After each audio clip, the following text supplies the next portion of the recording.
Ilan nating kababayang namamasukan sa ibang bansa ang napapamahal sa kanilang alaga.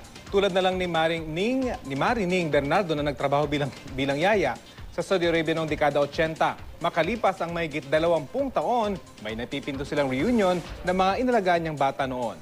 Balitang hatid ni Susan Enriquez. Taong 1987 na magtrabaho si Marining Bernardo sa Saudi Arabia bilang yaya. Sa murang edad ng magkapatid na Rawan at Hadil Rawan, tumatak sa kanilang puso at isip ang kabaitan at pag-aaruga ni Marie.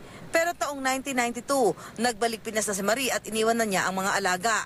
At makalipas ang 22 taon, sinikap ni Rawan na isa ng freelance reporter sa Jeddah na hanapin ang nawalay na yaya.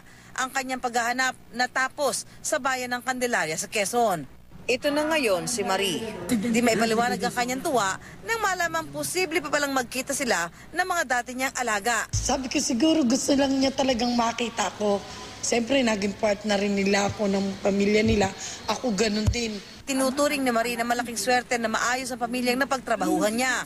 Kahit na hanggang sa oras ng kanilang paghihiwalay, suportado ng kanyang mga amo ang kanyang sariling pangarap. Kasi nga biyuda ako.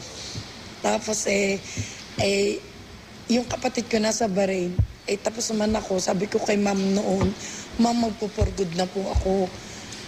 Gusto ko pong gamitin ang pinag-aralan ko naman dahil bata pa lang naman ako nung time na yung 29 lang.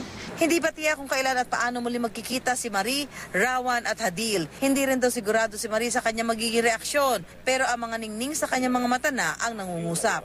Siguro, pag nakita kami baka hindi ko alam kung anong reaksyon ko. Excited na nga ako. Susan Enriquez, GMA News.